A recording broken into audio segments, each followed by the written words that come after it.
I was hired on at DeAnza as a faculty director, and even during the interview process, I was warned that there were some difficulties and challenges that they were looking to fix and address. And, of course, I looked to assure them that I was the right person for the job. So they talked about, for example, the office being a little too woke in its approach. And whenever people use language and words, terms like that are highly charged, I always like to know, what do they mean? And so I asked them, what do you mean by that? Give me some examples. And they said, the faculty, when they go to the office that you would potentially be working for, they feel uncomfortable. They feel like they're being accused of being a racist, or called transphobic, or it's told that they're not very good teachers. And I said, well, by that definition, I'm not woke, but I can work with woke people, and I have worked with people who are woke, and brought them together to talk to others who are different from different perspectives. And so I had the green light once I passed through, the multiple stages of interviewing and teaching demonstrations.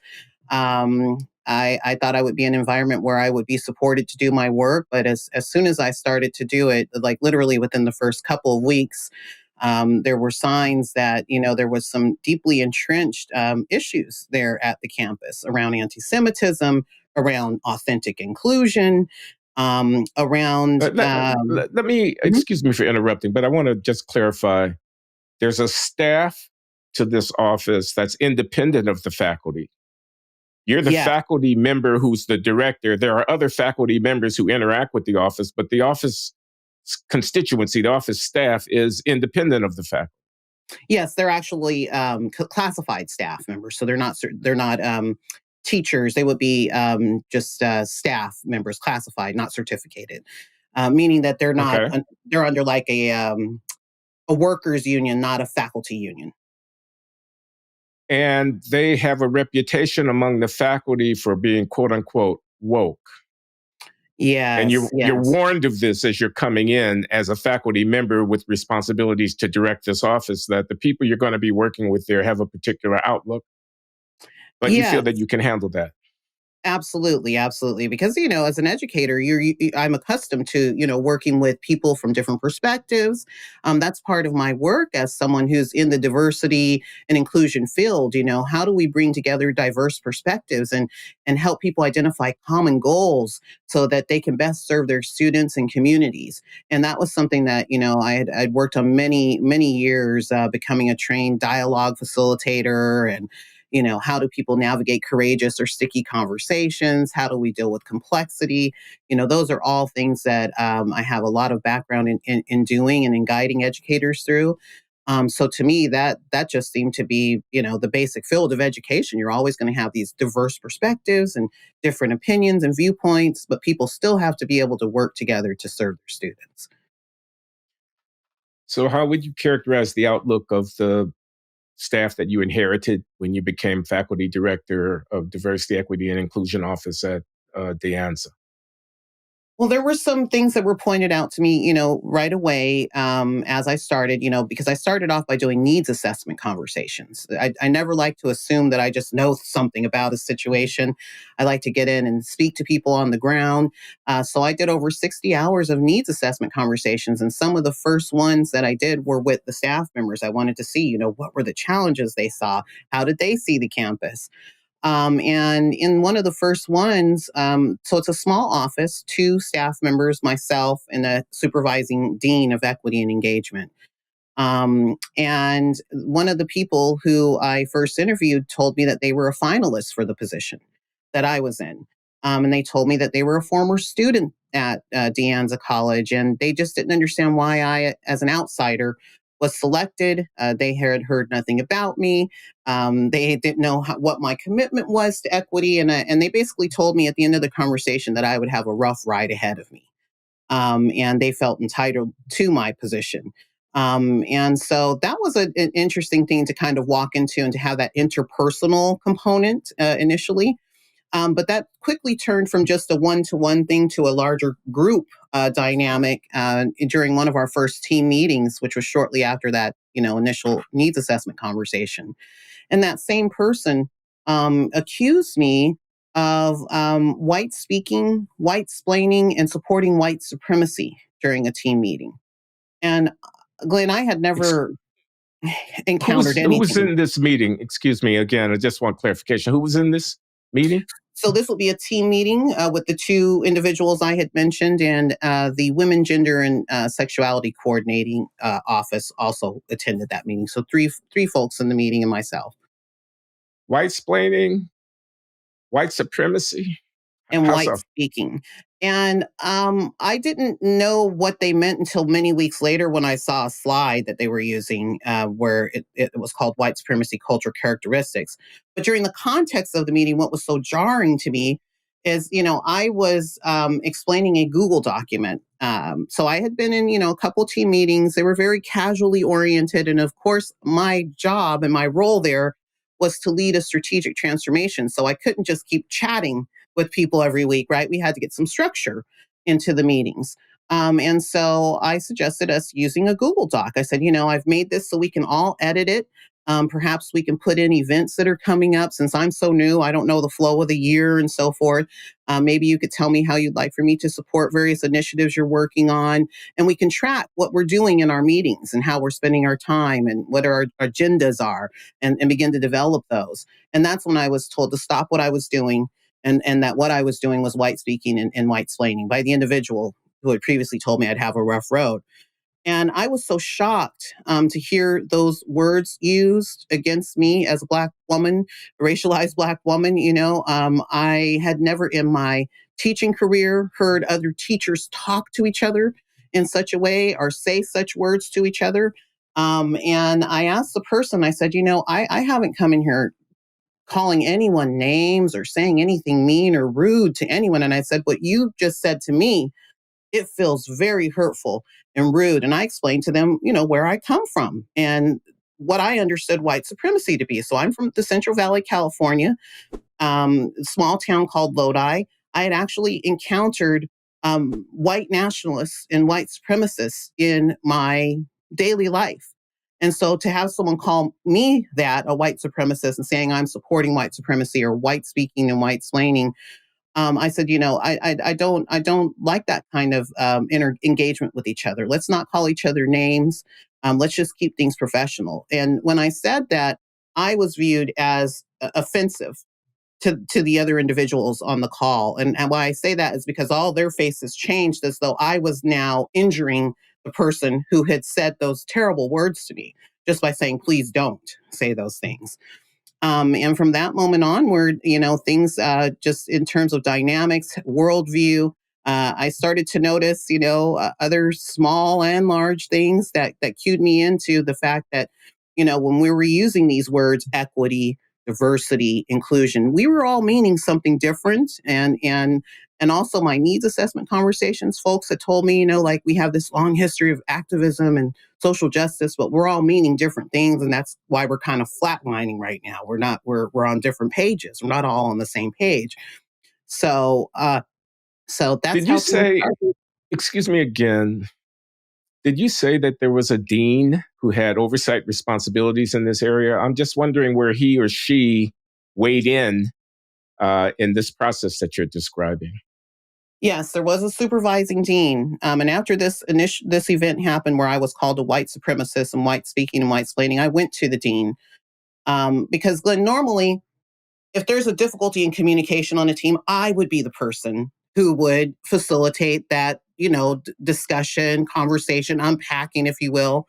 But because I was the person being attacked, I didn't feel comfortable doing that. So I went to the supervising dean and I said, this is what happened. This person called me a white supremacist and said I was white speaking and white splaining. And I told her the same things, where I'm from and what that means. And I said, we need to get someone in, not me, because I'm not properly positioned, to talk about intercultural and inter-team communication. And how do we do that in a professional way? Without name calling, without resorting to calling people offensive terms. And I asked her, could she please arrange to get someone to come in to do that because there was an urgent need for that. And she said, oh, I really don't think so. I don't think it was really meant that way. She said, I'll ask the person to apologize to you. And I said, okay, well, if you're not willing to bring someone in, then I'm going to ask that you yourself come to the team meetings just to maintain civility and, a civil discourse, because for me, I'm not comfortable talking to folks, who have called me a white supremacist and other harmful and derogatory terms. And so I said, we need someone, with a supervising capacity, because I had no supervising capacity. We're, equals, to come in and just maintain an environment of civil discourse. And the dean started to come to the meetings, Glenn, but they didn't maintain an environment of civil discourse. They actually became the ringleader of a harassing and bullying environment. And everyone else deferred to that person, and so it was like a gang up each week. It became fairly quickly, of my supervising dean in agreement with these individuals. The person never apologized to me. In fact, they stopped communicating with me completely, and it was as though I was a non-person. Almost immediately, and others were encouraged to do the same. It just unraveled due to the lack of leadership at the senior leadership level as well. I saw your piece in the New York Post that was published a couple of weeks after the October 7th attack by Hamas on the kibbutzim in southern Israel, the rave festival and all of that. And you, in that piece, editorial, said you thought you understood some of the source for anti-Semitic and anti-Israel sentiment that Jewish students and others were complaining about as coming up on various campuses throughout the country. Mm-hmm. And I just wanted to give you the opportunity to explain what you see as the source of that and how it connects to your experience that you've just been describing in diversity, equity, and inclusion management at DeAnza. Yes. So, when I was asked about, post October 7th, campus environments, and was I surprised at it? I said I was absolutely not surprised, Glenn. Because the things that I had seen very up close, from 2021 all the way through 2023 at DeAnza College and other California community colleges, had shown me the environment, that is being produced and guided by senior leadership members as well as faculty members on campuses. And what I mean by that is we had community members come in right when I first started. They went to the Equity Action Council, which is supposed to make the campus a more equitable campus as well. Again, this is all taxpayer funded. Um, taxpayer dollars at work. And community members said, the environment here is hostile towards Jewish faculty, staff, and students. They gave multiple examples, and they gave us some recommendations and some asks that would make them as a community feel more welcome, more included, and more like they belonged on campus. It was things, Glenn, like please don't start the academic calendar on Rosh Hashanah or, other high holy holidays of the Jewish faith. It had been happening, they told us, for decades. And there had been many complaints made, no changes made. They also mentioned for the students, we have a website page that says Standing Against Racism. And they had some, Black Lives Matter Global Foundation flags up there and Stop AAPI Hate, statements and slogans up there. And they said, would you please just add a little section there that says, we stand against anti-Semitism as well. And they cited the rise in campus anti-Semitism. And, we can even give you cut and paste, that you could put up there saying we stand against it. When we took this back to my team, to talk about it, because it wasn't discussed in the Equity Action Council, and we had these written recommendations. I said, I'd like to get to work on these things. Not only did this person come to the Equity Action Council, but I shared with the team that I had had these needs assessment conversations where faculty members and even senior leadership had mentioned to me these problems with anti-Semitism. And I said, so what are we going to do? And the supervising dean said, we're going to do nothing about it. And I said, we're going to do nothing. She said, we also have recommendations from CARE, which is the Council on Islamic Relations. And we've done nothing about those either. And I said, well, could I see those? I mean, my job is to increase inclusion. I'd like to see if any community member or group is asking us to make change. And I was never shown those recommendations from CARE. And when I said, why are we not going to work on, anti-Semitism? It's a clear issue. There's not even a definition of it on our campus. It's something we need to work around. I was told that Jews are white oppressors. And as such, Told by whom? I'm sorry. Told by by the whom? supervising dean. The supervising dean. And that our role and our focus in our department is decentering whiteness. And that's what we needed to be focused on. And I had never heard such terms. That was not in the job description. That was not in any institutional document. This is in our conversation as a team of why we're not going to do this.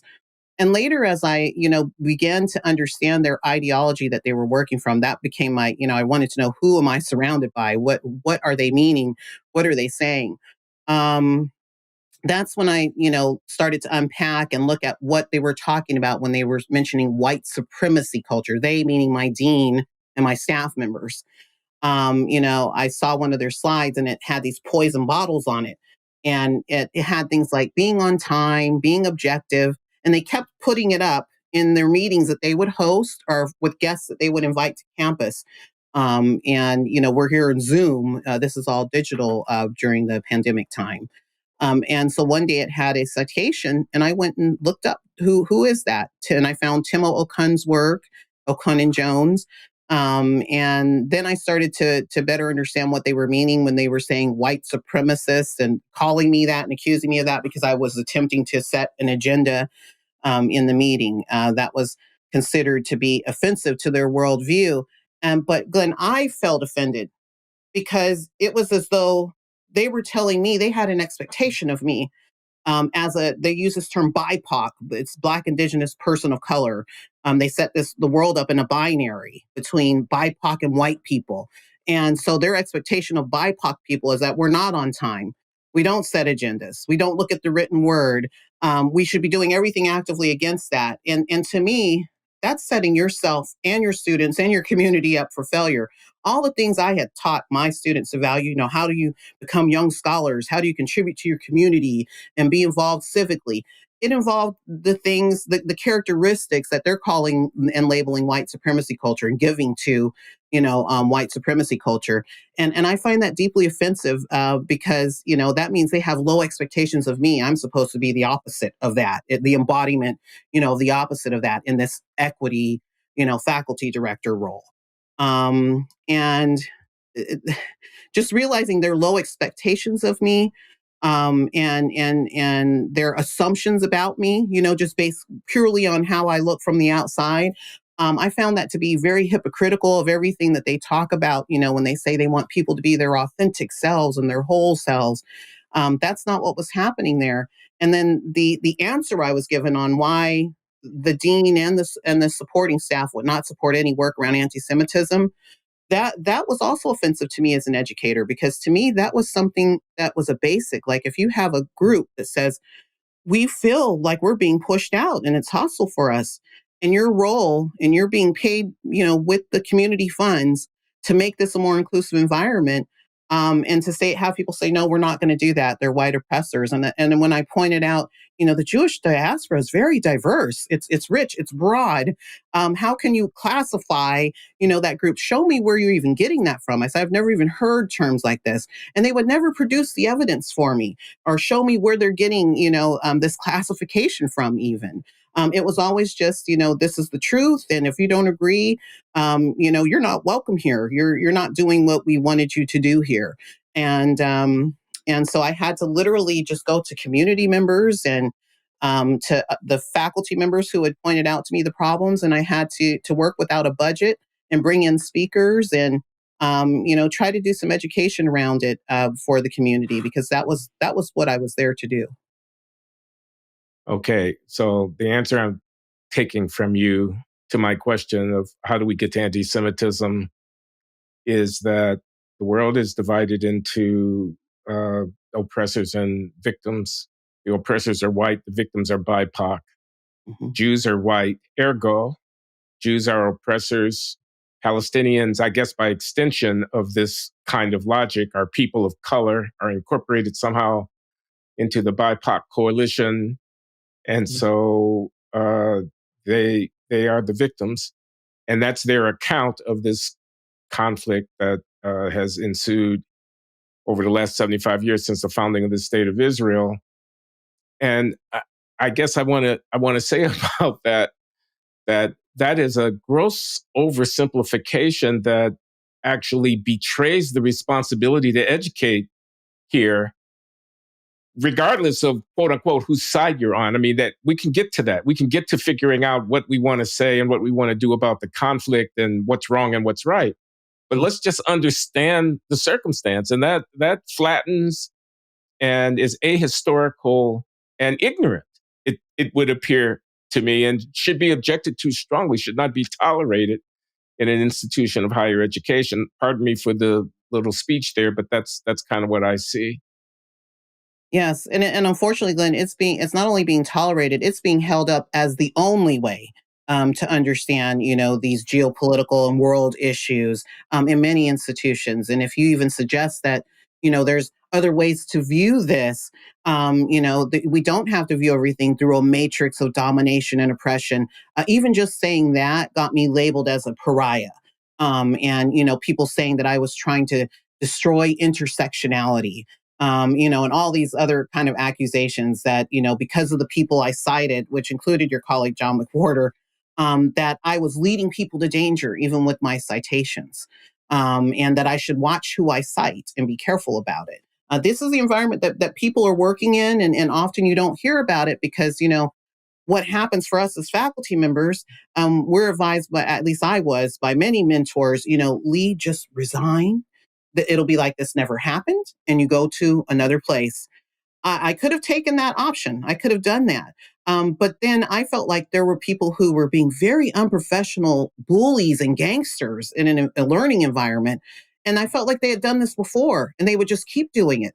So if I just disappear quietly and save myself, right, then I'm contributing to the problem as well. So that's why I chose to go public. I knew the risks. I knew that I would probably never get another tenure track position. I was told that directly by some of my mentors. And I said, at this point in time, the risk is too great. We're being told to watch who you cite. You're not going to get in the way of our progress we've made. Just the statements that were made on a one-to-one level, and the bullying and intimidation that took place. And then once I went public, hearing from people across the nation that it wasn't just California or something weird. Sometimes people say, California, you guys are a little weird over there. That's just the California thing. Right. This is happening all over the place, Glenn. Well, I wanted to ask you about that. I wanted to ask you, Tabia, because with respect, DeAnza College in Cupertino, California is hardly, where I'm going to look to see what's representative of American higher education. So what gives you good reason to think that the phenomenon you experienced there, as unhappy as it was, is characteristic of DEI offices in other places, bigger, big state colleges or elite private universities and so on? Yes. And to that, I would say, it's been an eye opener for all of us. The news, turning on our news on a weekly basis and seeing, some people are calling them protests. I'm calling them pro-Hamas rallies.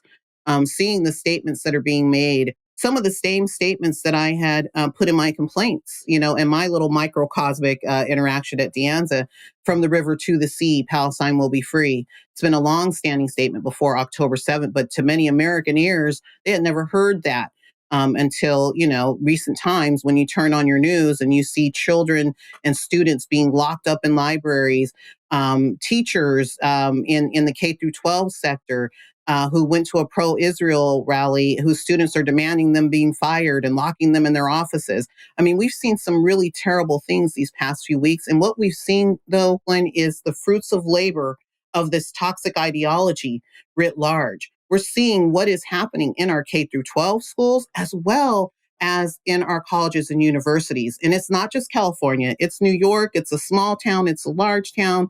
We're seeing it throughout the nation. It's in Washington, D.C., We're seeing people and students, things I never thought I would see on a large scale, celebrating terrorists and terrorism. And saying that, the actions are justified due to systemic racism and oppression. We're hearing the terms that a lot of people, unless you were in a niche field like me in DEI, or if you were an ethnic studies teacher or a gender studies teacher, you might have known those terms before. Now they're mainstreamed. They're on our news. They're in our newspapers. When you go on social media, they're on the social media. And so we're seeing what is being taught manifested in the streets of America. And we're seeing a call for and a support for actual terrorist groups that are identified at the federal level as terrorist groups. Okay, I have to try to conjure the other side here. Terrorists. One person's terrorist, another person's freedom fighter is the way the cliche goes. You have to view these struggles in historical context. And as far as DEI and anti-Semitism is concerned, no, we're not anti-Semites. We're social justice warriors. We identify with people who are struggling for their freedom. From the river to the sea doesn't mean we want to expel all the Jews. It means that we want political representation on a one person, one vote equal basis for everybody who lives between the river and the sea. The reason that people of color, BIPOCs, are rallying to the side, not of terrorists, you keep calling them terrorists, the reason we're rallying to the side of the people in Gaza who are bound in, blockaded, and subjugated is because we have a sense of solidarity with these kinds of struggles. We've been here before. We've seen the aftermath of European colonialism at the southern tip of the African continent, in the Indian subcontinent where the British ruled for so long, subjugating people in the East. And we remember the fight for Algeria against the French colonialists and so on. And as people of color who have struggled against the aftermath of slavery in the New World and everything, we feel solidarity with those struggles. You call us anti-Semites, and in fact, you betray your responsibility to advocate for social justice when you do that. We see further and more deeply than you do. No, the Jewish people are not racially monolithic, but Israel is indeed a product of the West. It's in its historical origins and in its current. They got nuclear weapons over there, for crying out loud. How do you think they got them? Where do you think those scientists were educated? Et cetera. So your vision, we're sorry for your, I continue here with my devil's advocate. We're sorry for your unpleasant experience when you encountered some perhaps not entirely well-enlightened advocates of our philosophy, but our philosophy is sound. We're fighting for justice on a global scale, and we identify with the struggle of the Palestinian people. Yes, and what you just mentioned, those are heart felt beliefs and attitudes and perspectives. The problem is when you're on an American college campus and you say that's the only perspective you may have here. And if you say anything to differ with it, you're not welcome to be here as a student. You're not welcome to be here as a staff member. If you cite a scholar that goes against that perspective, you are not welcome to exist in the community. We want to just completely tear you down and make it so that you just don't even exist as a person in the community anymore. And that's the danger. For me, I could look at that person who just voiced those opinions and say, all right, well, I'm sure there's some common points that we can identify and agree upon where we could still work together in a civil way. From the other side that you just mentioned, the answer is no, there is no common points. You're a despicable person for even saying or suggesting that there's another way to view this. And, out of solidarity, we're going to make sure we eliminate you and you're neutralized out of the space. And that's the difference between the different perspectives. Someone coming from a classical perspective like myself who's able to say, we can agree to disagree, right? And we can still work together and hold hands. We can even march together, on some common points. No, there's none of that. There's a pushing out. And even if we disagree on the slogans and on the way that the points of history itself, that becomes a reason to eliminate somebody and to neutralize them. There cannot be viewpoint diversity or even different ways of understanding the world beyond what's being pushed as an orthodoxy upon everybody. Did you get any kind of support from the students as your drama was unfolding at DeAnza? Yes, I did. I had support from the student government, as well as some individual faculty members. But student government was strongly supportive when I talked about expanding our understanding of heritage months, recognizing months that we had never recognized on the campus. Like Jewish American Heritage Month, Arab American Heritage Month. We had never recognized any of those kinds of things because there's a black white binary, and those are the two groups that get focused on in this worldview. And I was just pointing out the richness of our community, and our student government made a resolution to support the work of the Heritage Month work group, and several of them joined that campus-wide work group. So there was strong support from students. It was these radicalized extremist faculty members, who were seated on my tenure review committee, and who made the ultimate decisions, who attacked me for purely ideological reasons, and they were even against the work of the Heritage Month work group. So, no authentic inclusion, because if it's not focused on what they call decentering whiteness, which really turns out, Glenn, to be anti-whiteness, like it's against anything that appears to be white or white adjacent or white associated. It's a very hateful and limiting way of seeing the world, seeing your peers, seeing your college community. But it's not just there; it's on many campuses, and now the rest of the world is starting to see it because we're seeing them spill out into the streets. The students and the protesters who are getting extra credit, from their professors, and being encouraged to go participate in these die-ins and all of these other social actions that we're seeing under this toxic critical social justice umbrella. Are you seeing that, or do you think you would be if you were still at DeAnza, be seeing that there amongst those students? Yes, we're definitely. I'm seeing it. When I turn on give me a news agency. Even the ones that were not focused on issues of speech are currently highlighting some of these happenings on our American campuses and in the streets. I was struck when I took a look at the Wikipedia page on DeAnza at the demography of the student body, which is like half Asian. I mean, and it's a relatively small proportion of the students are Black. Yeah. And yet you have this Black-white binary going there. I'm wondering how that works. Is the faculty demographically similar to the student body in that respect? No, it's not. If you were looking like at it in terms of understanding um, equity and equality as representation, no, it's not representative. It's not matching the student body, the faculty. How does it differ? There would be more white representation among the faculty there. Aha. Hmm. And the whites are quote unquote woke in the main. The majority, and if you're not, you just stay quiet because you see the steamroller that will come over you if you dare to offend or say something different. Conservative. And, no, yeah, you definitely wouldn't see that. Yeah. So what's happening? How are you proceeding? Is there? Do you have legal recourse? You say you've decided to go public. Mhm. What's your plan? So, thankfully, the Foundation Against Intolerance and Racism legal Ah, advocacy team has been involved in this, and they have provided me with representation in a case against DeAnza College.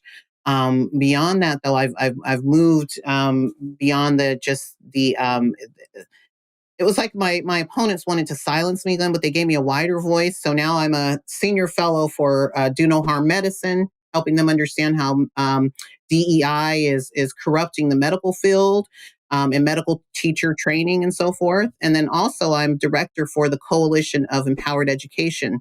And what we're working on are alternatives to the ethnic studies programs that are now being mandated in K through 12 spaces. In California, it's going to become a graduation requirement if some people have their ways for students to take ethnic studies classes that really focus on a critical social justice framework. So every student will be indoctrinated in that framework in order to make it out of high school if some advocates have their way. And so we're working hastily and busily on getting a alternative to that liberated ethnic studies framework that they're pushing. So some are going to say, Tabia, that you've become an anti-DEI person. But in your defense, I would say, no, you're just taking the diversity dimension of DEI quite seriously and insisting on intellectual diversity of perspective on questions that are complicated and difficult to deal with. Yes. So, okay. Anything else that you would like to add to our discussion about your experience? I want to give you an opportunity to tell my audience what you want them to hear. Well, I really want people to just get more involved. We've seen things that have been shocking to us on the news recently, but it goes much deeper than just the snapshots that we see, and the articles that we're taking a look at.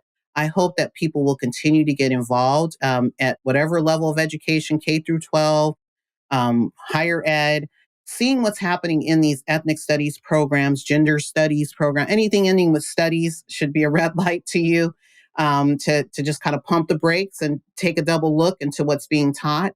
Because often that's where a lot of these frameworks that we're seeing go out into all the other disciplines. That's where they're rooted in. They're rooted in this critical social justice framework that is pushing in a very strong way at this time to be embedded throughout every single discipline and every area of study. It's definitely a worldview. It's a way of understanding the world. And I would encourage people, when you're seeing the terms, the curriculum exercises, a focus on race, a focus on gender, a focus on check boxes instead of whole people and whole communities and cultures, and pluralism, which is what America has been founded on.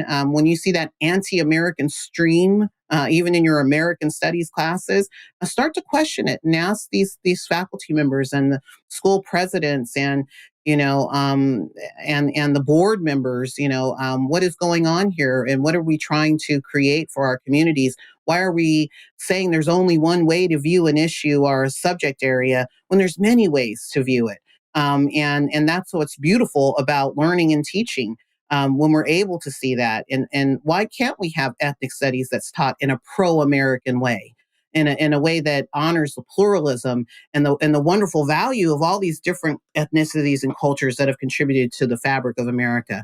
And that doesn't mean that we're abandoning the hard issues that we all need to face and look at. That doesn't mean we're painting them with a rainbow or anything like that.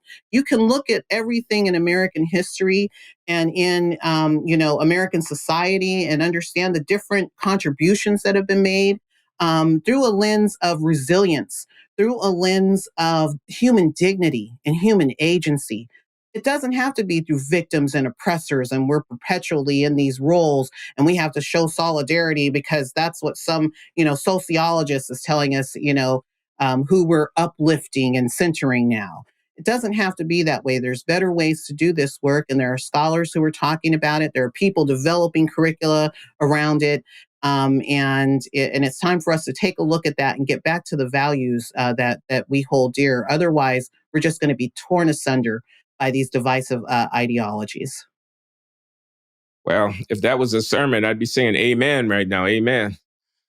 But you mentioned that the sickness here that we're identifying, which might have its genesis in critical social justice thought in the studies departments, can creep into other areas. And you mentioned the Do No Harm initiative. And we have a few minutes here. Can you tell us a little bit about that? What in medicine and how you got there? Because your background doesn't seem to naturally lend itself to medicine, although you're very strong on the issues of diversity. But anyway, Do No Harm. Yes. So I'm really thankful to be a senior fellow with them. I was tapped due to my work around a concept that I coined in the early 2000s, ideology and practice. And this is an understanding that I've brought to teachers to help them understand that they do enact and embody different ideologies in their daily practice, in their interaction with students, in their interaction with communities. There are race and gender and political and religious ideologies embedded in those interactions, and just getting teachers to be more aware of that. How that connects to Do No Harm is they're attempting Do No Harm medicine is they're attempting to expose some of the ideologies that have crept into the training of medical and health professionals. And as they started to examine the curricula, the training, the continuing education programs, they saw that there was a worldview being advanced upon doctors and medical professionals, that they should begin to focus on racial justice, health equity, all of these other terms that don't have anything to do with treating the patient that's immediately in front of you, but that are more socially focused. And so I did some research around a particular group called White Coats for Black Lives. And this group has over 100 chapters on our public and private colleges and universities for medical professionals, folks who've taken the Hippocratic Oath, to do no harm, to, do restorative care. They're participating in die-ins on behalf of this group. They're laying on the ground pretending to be dead. They are advancing, come out and protest Israel, stand up for the Hamas freedom fighters, as they call them. And it's your duty to do this as a medical professional. And so these are folks who've taken the Hippocratic Oath, who are now, being indoctrinated into an ideological perspective through their student campus groups, and sometimes even through the trainings that they're getting in terms of continuing education practicum.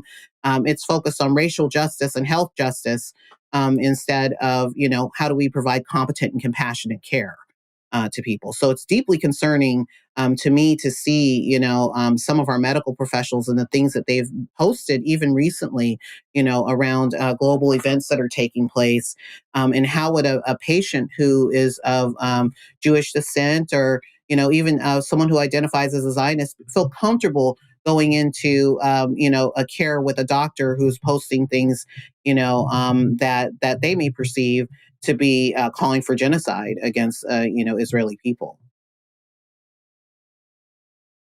Okay, it's my duty to try to conjure the other side, and here's how I could imagine it might go.